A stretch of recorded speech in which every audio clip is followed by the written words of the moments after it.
Hi everyone! Welcome to Not So Creative. Today I'm going to show you how to sew this cute zipped yarn holder pouch, perfect for keeping your yarn tidy while you knit or crochet.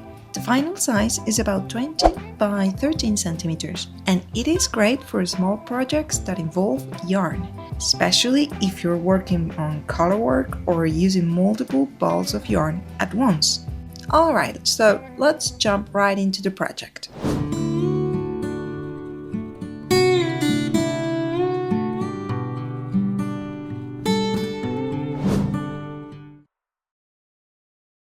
You will need the outer fabric, lining, some interfacing, a small piece of fabric for the top, one zipper, and a split ring or a D-ring or maybe a lobster clap.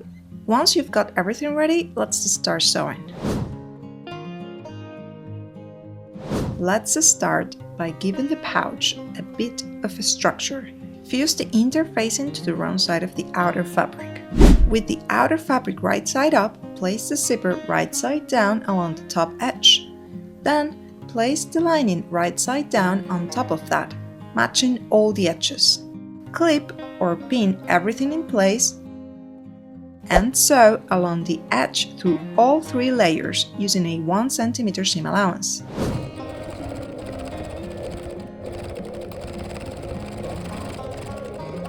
Now, pull the zipper away from both pieces and press the seams flat with your fingers, or use an iron for a sharper finish. Then, top stitch to the edge of the outer fabric to keep the zipper neat and secure.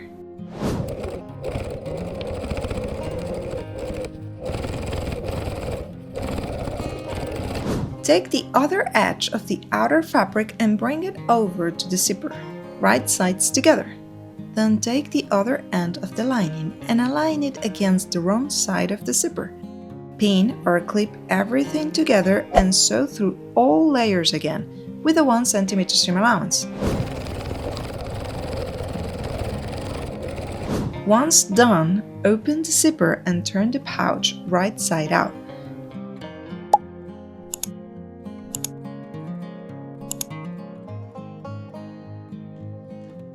Press everything flat, then top stitch close to the outer fabric edge, just like before.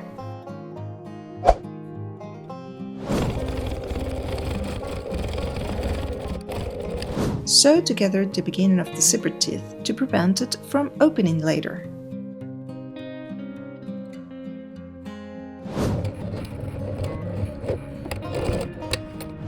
Now let's prepare the tab. Fold it in half to mark the center, then fold both outer edges inward to meet that center fold, fold again lengthwise to enclose the raw edges and press flat.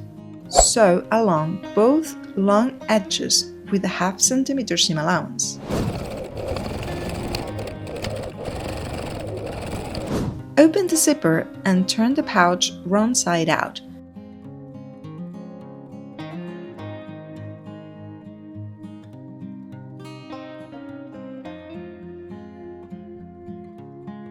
Now, fold both the zipper ends so that the teeth point towards the lining, like this. Okay, so now pull the lining and outer fabric layers away from the zipper, align the edges, and clip or pin them in place. Slide a ring or D-ring through the tab and fold it in half, forming a V shape. Clip it next to the zipper end where it opens, placing it between the outer fabric layers.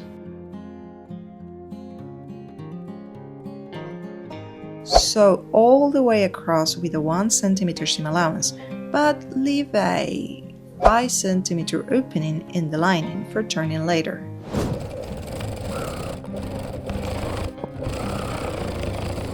Trim the excess zipper tape beyond the fabric edges and clip the corners to reduce bulk.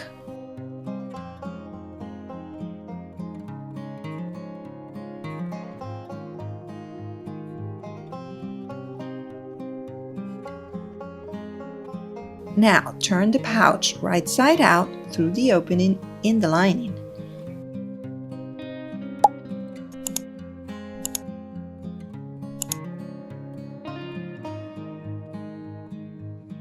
Use your fingers or a blunt tool to push out the corners neatly and give it a gentle press.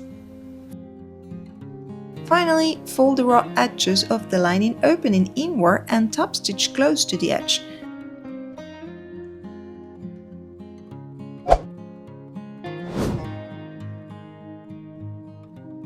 So there is a fun variation you can make with this pouch, adding a divider inside so you can hold two small balls of yarn separately, perfect for colorwork or projects that use multiple strands. To do this, before turning the bag right side out, mark a straight line down the center of the lining.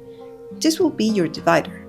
Sew along that line from the bottom edge up to about 1.5 centimeters before reaching the zipper. Just a quick note before doing this version makes turning the pouch right side out a little bit more challenging, especially if you're making a smaller size. So here's my tip. When you leave the opening in the lining, make sure it's not on the same side as the open end of the zipper. That way it will be much easier to turn the pouch later. Once your divider seam is done, go ahead and turn the pouch right side out. Smooth out the corners and top stitch the opening in the lining just like before. And there you have it. Your pouch now has two separate compartments. Okay, it's time to add the finishing touch, the eyelet, where the yarn will come through. I'm using this eyelet kit, which was really affordable and comes with all the tools you need, plus a bunch of eyelet pieces, probably more than I'll ever use. You'll also need a small hammer, a cutting base, and something soft underneath to absorb the impact. I use a wooden board on top of a cushion so I don't bother my downstairs neighbors. So first, decide where you want your eyelet to go. I'll go just in the middle. Once you've chosen the spot, use the punch tool to mark the fabric.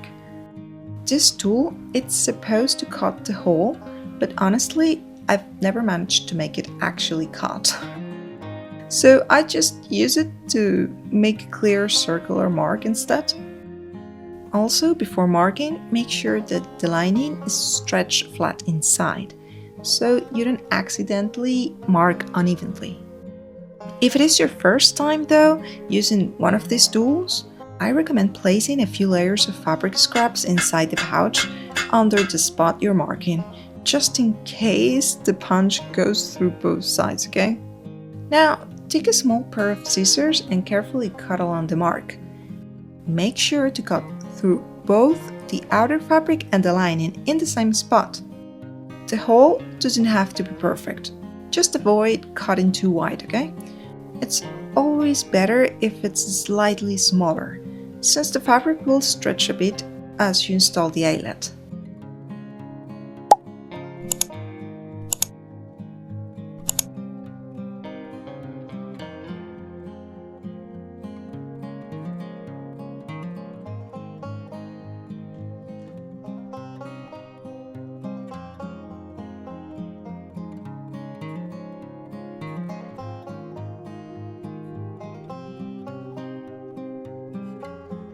Turn the pouch wrong side out.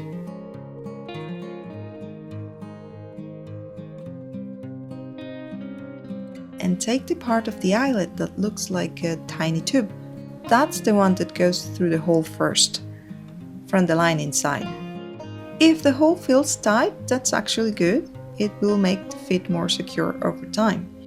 Once the eyelet is in place, set the anvil underneath and let the eyelet rest on top of it. Press the fabric gently down so there are no folds or tucks around it. Now take the second piece of the eyelet, the one with the curved edge, and place it on top. Make sure that the curved side of this piece is facing down toward the eyelet.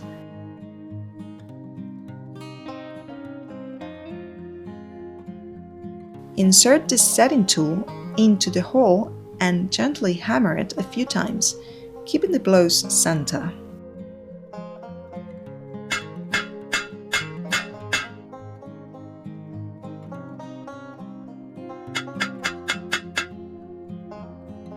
After 2 or 3 taps, just check that the edges look even. The goal is for the small tube to curl inwards and lock both pieces together with the fabric held firmly in between, okay? And that's it. Your eyelet is secure. Now what happens if you had the division in the middle and you want to install 2 eyelets instead?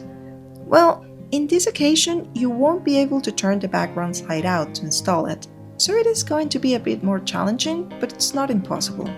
Just as before, mark the spots you want the eyelets to be. Cut the holes carefully.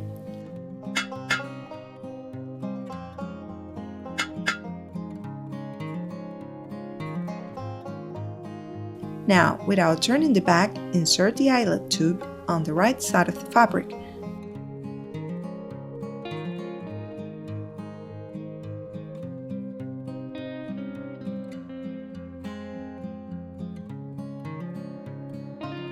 Place the anvil underneath, position the curved piece on top, and hammer as before, gently and evenly. It's a little trickier, but doable. Repeat with the other hole and you're done.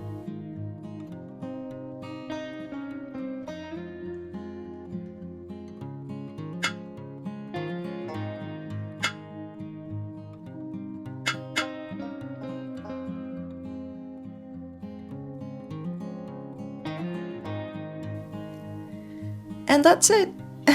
Isn't it adorable? It's such a clever way to keep your yarn tidy and your project bag organized. Usually when I'm working with several balls of yarn, they tend to roll around and get tangled, and honestly, even with one ball it happens sometime. You can even hang it on your purse or project bag if you like knitting or crocheting while you're out and about. Now, the size I made today is quite compact. If you want to fit bigger yarn balls, just scale up to measurement and follow the same process. And if you'd like something with a bit more shape, check out my triangle zip pouch video.